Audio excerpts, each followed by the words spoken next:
Hello student, good morning all of you. देखिए, आज हम क्लास 10th के बच्चों के लिए गणित विषय के पहले चैप्टर वास्तविक संख्याओं से रिलेटेड कुछ चर्चा करने वाले हैं। सबसे पहले इस पार्ट का बेसिक कॉन्सेप्ट समझेंगे, देन इसके बाद क्वेश्चन सॉल्व करेंगे। तो देखिए, ये चैप्टर यूपी बोर्ड एग्जाम में 2-3 मार्क का पूछा जाता है। आपने पिछली कक्षाओं में संख्याओं के प्रकार, उनके वर्गीकरण, उनके पहचान के बारे में शायद पढ़ा होगा।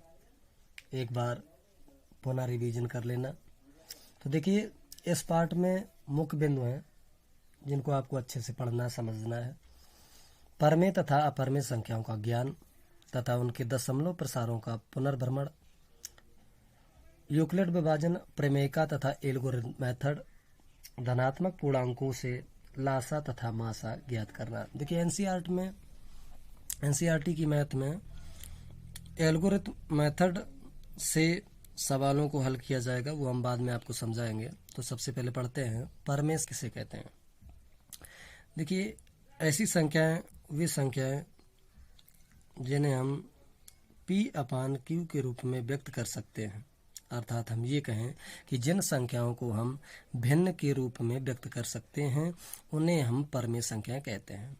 जहाँ हमारे P और Q पूर्णांक हैं, ये धन पूर्णांक भी हो सकते हैं और ऋण पूर्णांक भी। Q पूर्णांक का मान परमेय संख्या में कभी शून्य नहीं होता है। देखिए, हमने एग्जाम्पल भी रखे हैं आप लोगों के सामने। तो ये तो परमेय संख्याएं होती हैं। अब देखिए, अपरमेय संख्या किन्हें कहते हैं। तो देखिए, वे संख्याएं जिनको हम भिन्न के रूप में ना लिख पाएं, अर्थात जिन संख्याओं को हम अंश व हर के रूप में ना लिख सकें, जहां P और Q पूर्णांक होते हैं, उन्हें हम अपरमेय संख्याएं कहते हैं। अर्थात जिन संख्याओं को हम वर्ग करने पर अंडर रूट के बाहर ना कर पाए, अर्थात जो संख्याएं अंडर रूट के बाहर नहीं होती हैं, वो हम अपरमेय संख्या कहते हैं। जैसे देखिए, हमने संख्याएं एग्जाम्पल के तौर पे आप सामने लिख रखी हैं। देखिए, पाई की अगर बात करें तो पाई एक गणितीय नियतांक है और इसको एक अपरमेय राशि माना गया है। तो देखिए, ये तो बात थी परमेय तथा अपरमेय संख्याओं की। अब देखिए, इस चैप्टर में हम सबसे पहले लासा तथा मासा ज्ञात करना, एल्गोरिथम मेथड और गुणनखंड मेथड यानी कि फैक्टर विधि से सीखेंगे। तो देखिए, हमने एक सवाल छोटा सा लिख रखा है मासा का। देखो, आप उसको ध्यान समझें, मासा कैसे ज्ञात करते हैं। देखिए, सवाल में लिखा है 8x² z³ तथा 12x² y³ z4 का मासा ज्ञात करना है। तो देखिए, हम दोनों बहुपदों के पहले सबसे छोटे छोटे गुणनखंड कर लेते हैं। तो देखिए, 8x² y की घातें 2 z की पावर 3 का देखिए हमने फैक्टर किया है। 2 गुणा 2 into x into y into z into z into z. इसी प्रकार दूसरे बहुपद का भी हमने गुणनखंड किया। 12 को लिखा 2 गुणा 2 गुणा 3, एक्स 2 थे तो एक्स गुणा एक्स लिख लिया, वाई 3 थे तो वाई गुणा वाई लिख लिया। जेड 4 बार लिखना था तो जेड को हमने 4 बार लिख रखा। अब देखिए, मासा कैसे ज्ञात करते हैं। मासा का मतलब होता है जो दोनों गुणनखंड अभी हमने किए, फैक्टर किया, उनमें जो उभयनिष्ठ पद, उसकी एडिटिंग, उसका कैलकुलेशन हमारा मासा कहलाता है। तो देखिए, 2 गुणा 2 दोनों बहुपद में था, हमने अलग कर लिया। एक्स 1 दोनों बहुपद में था, हमने अलग कर लिया। वाई 2 बार दोनों बहुपद में था, हमने अलग कर लिया। जेड 3 बार दोनों बहुपद में था, हमने अलग कर लिया। सबका कैलकुलेशन किया तो आया 4xy² z³। यही हमारा इस सवाल का मासा कहलाएगा। तो ये तो था छोटा सवाल। इसके आगे हम धीरे धीरे बड़े सवाल भी लगाएंगे और इस वीडियो में सिर्फ इतना ही। चलिए स्टूडेंट, एक बार हम फिर लासा मासा के एक नए क्वेश्चन के साथ आपको समझाएंगे कि लासा मासा कैसे ज्ञात किया जाता है और पुनः समझेंगे। देखिए हमने दो बहुपद ले रखे हैं, दोनों द्विघात बहुपद हैं। X square minus 5x plus 6 और दूसरा है x square minus 7x plus 12। तो देखिए सबसे पहले लासा मासा ज्ञात करने के लिए एक चीज़ समझेंगे कि दोनों बहुपदों के हम गुणनखंड करेंगे, देन इसके बाद लासा मासा ज्ञात करेंगे। तो देखिए ये बहुपद का जो व्यापक रूप है वो है A X square plus B X plus C. तो देखिए गुणनखंड किए कैसे जाएंगे। तो सबसे पहले इस द्विघात बहुपद में यदि एक्स स्क्वायर का कोई गुणांक दिया जाए, 1 2 3 4 5 कोई डिजिट दी जाए, तो उसमें हम सी होता है चर पद, इसका गुणा हम एक्स स्क्वायर में करते हैं।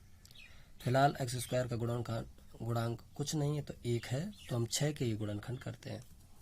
तो देखिए 6 के गुणनखंड 2 3 6। अब देखिए जो हमने अचर पद के गुणनखंड किए थे तो गुणनखंड आए हमारे 2 और 3। तो 2 3 यदि जोड़े जाएं तो 5 होते हैं।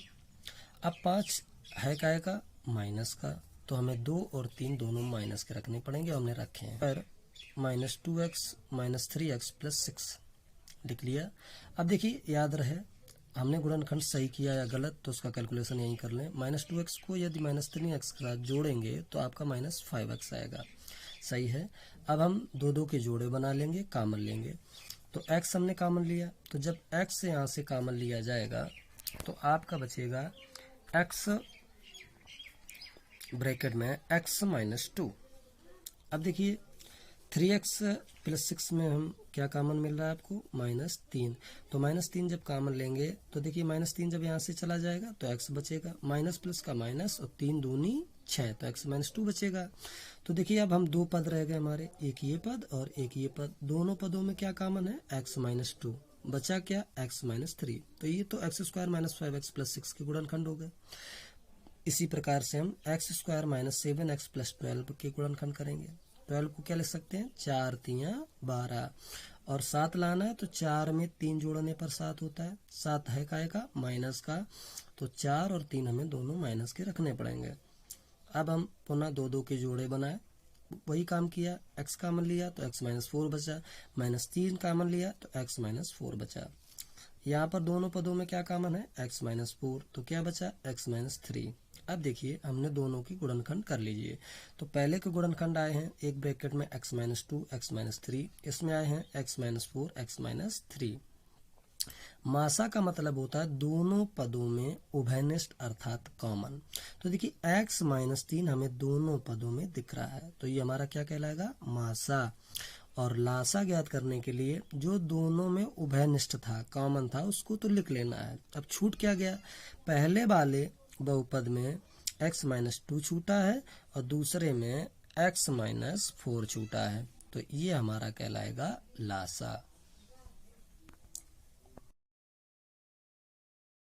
स्क्रीन क्वेश्चन है 196 और 38,220 का मासा एल्गोरिथम विधि से ज्ञात करना। तो देखिए एनसीईआरटी में विधि दी गई है मासा निकालने की, जो अक्सर एग्जाम में पूछी जाती है, एल्गोरिथम विधि। तो इससे हम लोग मासा कैसे निकालेंगे, तो देखिए करना क्या है, बिल्कुल आसान है, भाग देने वाला तरीका है बिल्कुल। तो 196 छोटी संख्या है और बड़ी संख्या है 38,220, इसमें हमको भाग देना है। चूंकि 38,220 196 से बहुत बड़ी है तो देखिए भाग जाएगा एक बार, 196 एकम 196, क्या करते थे भाग में, घटाते थे। तो 12 से 6 गया तो बचेगा 6 और यहाँ पर बचेगा आपका 8 और ये बचेगा 1, अंक उतारा 2 का। अब देखिए 196 का भाग हमें 1862 में देना है, तो भाग जाएगा 196 निम्मा 1764 भाग देंगे। आप आसानी से जो भी सरल तरीका लगे उससे भाग दे सकते हैं। तो देखिए घटाएंगे तो यहाँ से 12 से 4 गया तो बचेगा 8, यहाँ बची 5, 15 में थे 6 गई तो बचेगा आपका 9, यहाँ बचेगा 7, 7 से 7 जीरो, कोई बात नहीं, अंक उतारा आपने 0 का, तो ये हो गया आपका 980। अब देखिए 196 पंचे होते हैं 980, 80। तो देखिए शेषफल कितना आएगा 0, शेषफल आ गया 0। अब जब शेषफल 0 आ गया तो ये संख्या जो पूरी 38,220 किससे डिवाइड हुई है 196 से। तो 196 का कहलाएगा माशा। तो ये है एल्गोरिथम मेथड। समझ में आया सभी को? चलिए हम सभी एक और लासा मासा से रिलेटेड क्वेश्चन को सॉल्व करते हैं। देखिए क्वेश्चन इस प्रकार है, यदि दो व्यंजकों का मासा x+1 है तथा लासा x⁻6-1 है, यदि एक व्यंजक x⁻3+1 है तो दूसरा व्यंजक क्या होगा। तो देखिए अभी सवाल को कैसे हल करेंगे। मासा दे रखा है x+1, लासा x⁻6-1, एक व्यंजक आपको दे रखा है x⁻3+1, दूसरा व्यंजक आपको फाइंड आउट करना है। तो देखिए दो व्यंजकों का गुणनफल लासा मासा के बराबर होता है। दो व्यंजकों का गुणनफल लासा मासा के बराबर होता है। तो देखिए पहला व्यंजक हमने फर्स्ट सेकंड व्यंजक लिखा है। पहला व्यंजक आपको दिया गया है x⁻3+1 इंटू सेकेंड व्यंजक बराबर मासा कितना था x+1, लासा कितना था x⁻6-1। तो देखिए हम लोग क्या करेंगे कि x⁻3+1 इंटू सेकेंड व्यंजक जो हमको निकालना है बराबर x+1। देखिए x⁻6-1 को हम क्या लिख सकते हैं x⁻3⁻2 माइनस 1⁻2। देखिए 1 चाहे 100 लिखो वैल्यू एक ही होती है। हम x⁻6-1 की जगह लिख सकते हैं x⁻3⁻2 माइनस 1⁻2। अब देखिए ये आपको दिख रहा होगा कि a का वर्ग माइनस b का वर्ग, अर्थात इसको वर्गांतर नियम कहेंगे। तो देखिए हमें सेकेंड व्यंजक इस क्वेश्चन में ज्ञात करना था। तो सेकेंड व्यंजक इक्वल टू x+1 ये लिखा है और ये वर्गांतर। वर्गांतर नियम कहता है एक संख्या प्लस में और दूसरी माइनस में, यानी कि a² minus b² equal to a+b, एक ब्रैकेट में a माइनस b। तो देखिए a का मान कितना है x⁻3, b का मान कितना है 1, तो x³ + 1 और दूसरा होगा ब्रैकेट x³ - 1। अब देखिए जिस संख्या का हम मान निकालते हैं जो हमें ज्ञात करना है उसके साथ वाली संख्या काट चल जाती अपान में। तो x⁻3+1 से x⁻3+1 कैंसिल हो गए। तो आपका बचा क्या x+1 दूसरे ब्रैकेट में x⁻3 - 1। तो ये आपका क्या कहलाएगा सेकेंड व्यंजक। यही है इस सवाल का आंसर। एक बार फिर हम लासा मासा के एक नए सवाल के साथ आप सभी को समझाने की कोशिश कर रहे हैं, ध्यान से समझना। देखिए क्वेश्चन कुछ इस प्रकार है, कल भी हमने बताए थे। तो देखिए सवाल है 180, 252 तथा 324 का मासा एल्गोरिथम मेथड से आपको निकालना है। हमने कल एल्गोरिथम मेथड का एक सवाल बताया था। अब की बार इस सवाल में 3 पद हैं। तो देखिए करना कुछ नहीं है, बिल्कुल भाग वाला तरीका आपको अपनाना है। सबसे पहले क्या करेंगे 180 का हम भाग देंगे 252 में। तो 180 का जब भाग देंगे तो एक बार जाएगा 180 एकम 180। तो देखिए घटाएंगे तो आएगा आपका 72। कितना आएगा 72। अब करना क्या होता है एल्गोरिथम में 72 में अब यहाँ क्या लिखना है, अब ये पुनः वही वाली संख्या का इसमें भाग देना है। अब जो शेष आया है उसका अभी हम जिस संख्या से उसको भाग दे के आए उसी में पुनः भाग देना है। तो 72 का जब 180 में भाग देंगे तो 2 बार जाएगा, 72 दूनी होता है 144। सब्ट्रैक्ट करेंगे घटाएंगे तो आपको प्राप्त होगा 36। अब बैक चलते हैं, अब 72 का फिर भाग देते हैं 72 में 36 का, तो 36 दूनी होता है 72। शेषफल कितना आया 0। अब देखिए आपका करना क्या है, इसके बाद में अब दूसरी संख्या है 52 का भाग देंगे 124 में। तो भाग जाएगा एक बार 252 एकम 252, घटाएंगे तो हमें प्राप्त होगा 272। ठीक है। अब 72 में पुनः हम बैठ जाएंगे। 72 का भाग हमें देना है 252 में। तो 252 में बस भाग देंगे तो 72 तियां होता है 216। 72 तियां 216।